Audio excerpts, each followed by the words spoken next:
It's time I checked in with some of the TV shows that I've been watching, but of course, we're only going into the spoiler verse for the Bad Batch later, so we're not going to go spoiler rific on this as well. We're going to talk very generally, so don't worry if there's any shows here that you're planning to watch or you haven't watched already. I'm going to give very general, overall, kind of high level thoughts rather than any spoilers, so you're in a safe space here.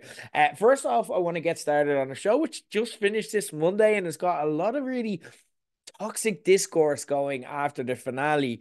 True Detective Night Country wrapped up the fourth installment of True Detective, obviously with Jodie Foster being the big star. There's usually kind of a double header with these series, of course, beginning with Russ Cole, the famous Matthew McConaughey and Woody Harrelson from season one. But again, it's kind of Jodie Foster and then kind of her partner in crime. Would have been Callie Rice, who was kind of making her acting debut, which is astonishing because she was fantastic here. 6 episodes wrapped up on Monday. And again, like I said, it's kind of getting a lot of flack after the finale. And no spoilers for it, but I think that's really harsh. And I actually enjoyed the finale, and I'll tiptoe around this, but the show kind of dabbled in kind of mysticism and the supernatural and horror. And I thought that made it an exciting show week to week. But there was a part of me that is like, this is a detective show. And if you're just going to say that, oh, well, anything can happen, ghosts exist, or this happens or that, and I'm not saying it doesn't because they didn't really give fully definitive answers to all the mysteries, although they answered some of them pretty convincing, pretty conclusively. I kind of liked how they brought it back to somewhat sanity and realism rather than the supernatural. Although a lot of people, and again, like, look, this is a show where there are two female leads, and anytime women are involved, we last discussed this with the Marvels movie. But anytime you have a big project, and this is a HBO Sunday night presentation, you're gonna get the trolls, and you're gonna get lads who are just offended by the fact that men aren't saving the world. I think there's an element of that. I also think there's an element of valid criticism here. I get it.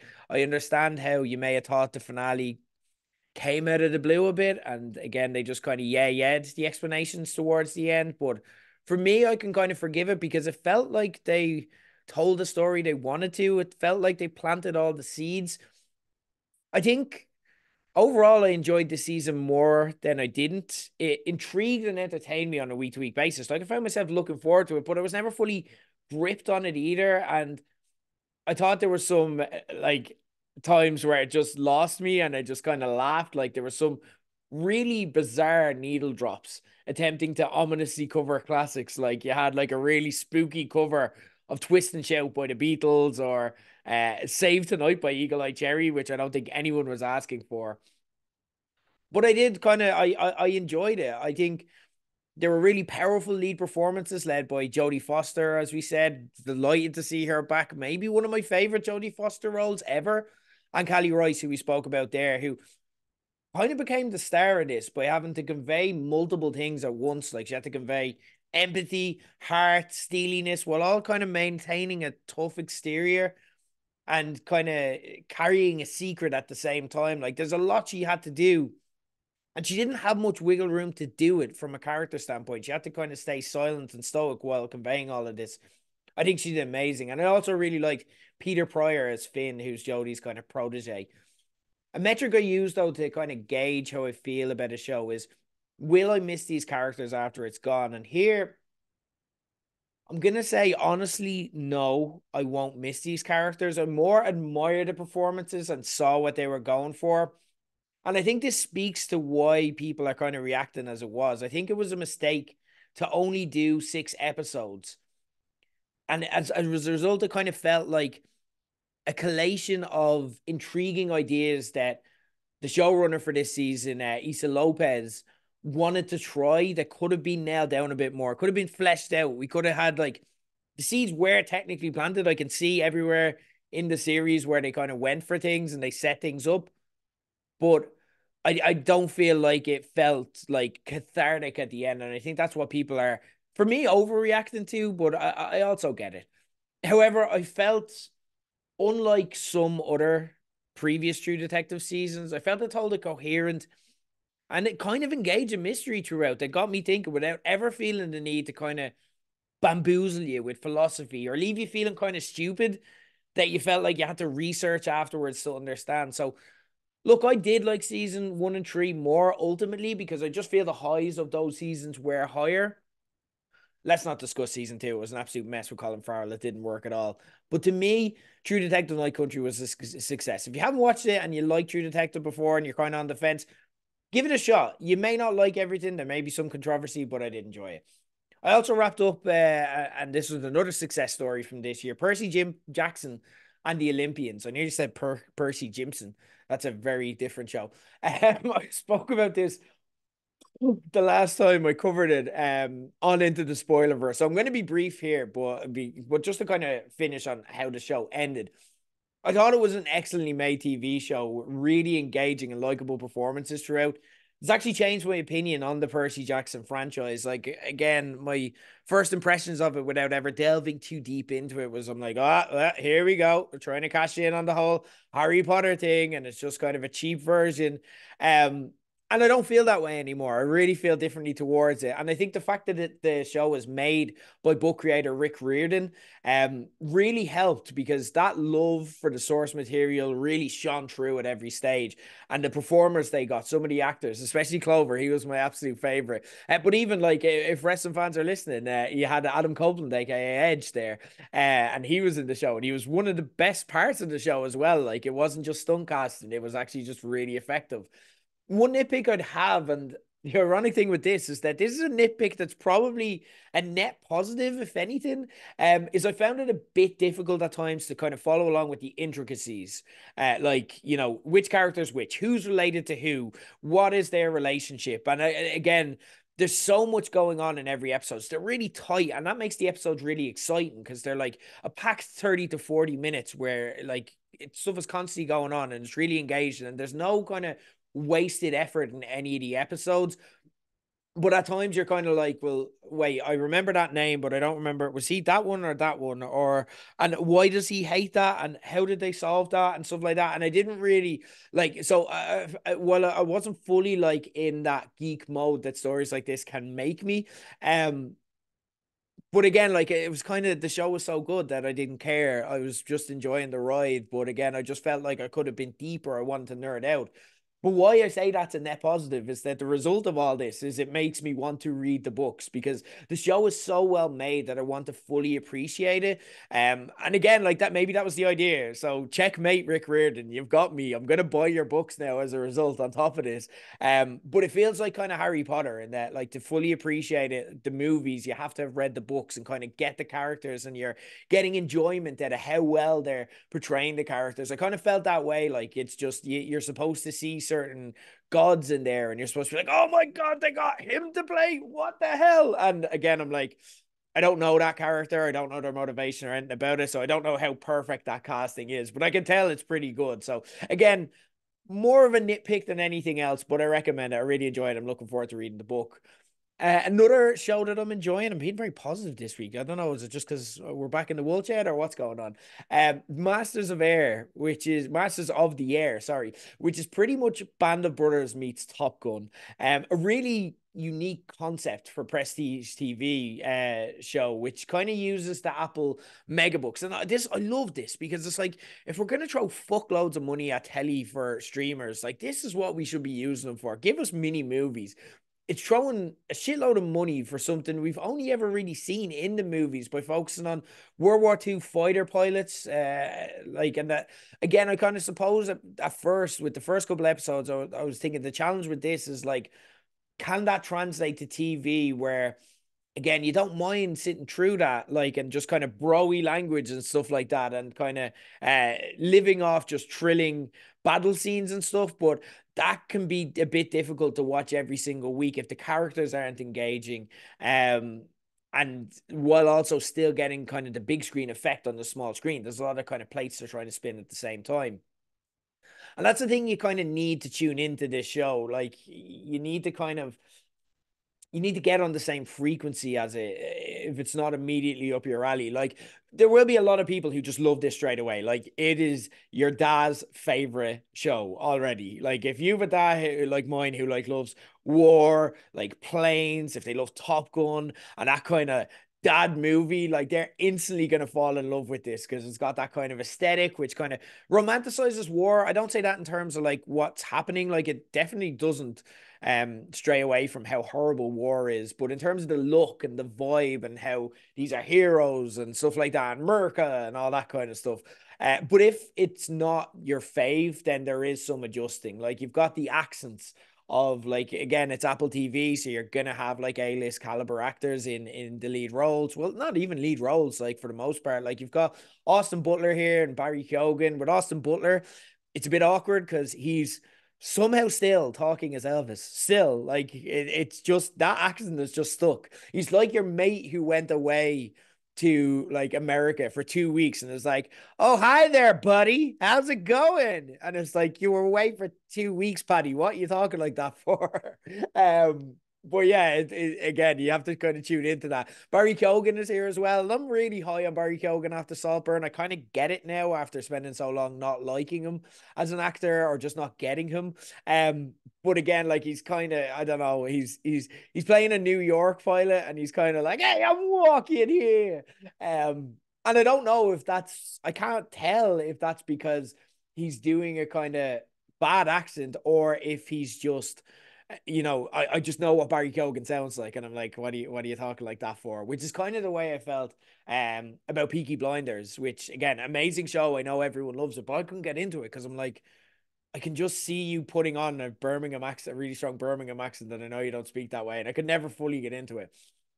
But you should get into this. I'd give it until episode 3, okay, for me, because I did such a massive turnaround with this show, and it was in this episode, which is probably the most thrilling hour of television that I've watched and got me totally invested in the characters. There's a mission to Africa happening. It was intense. It was stressful. It looked fantastic. There were really high stakes. There were devastating, ballsy twists. So I kind of watched it on the train as I was going down, and it was the most intense, stressful, and amazing experience I've had watching a TV show in recent memory.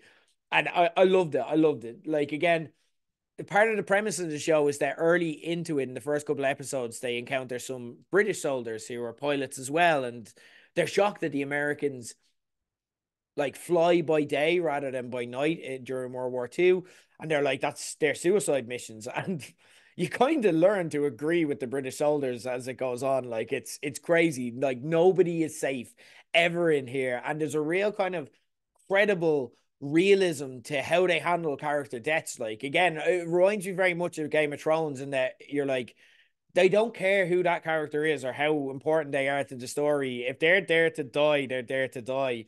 And I hope, like again, there's still a few episodes left this season, and I hope the show doesn't go back on any of those. People who are watching will kind of know what I mean there, but I hope the show stays true and kind of holds out with that because again, some of the decisions they've made and how they've committed to them are very brave, very ballsy. I would have never seen it coming, and it has me sitting here sometimes just with my mouth open, like, what? It's very, very good.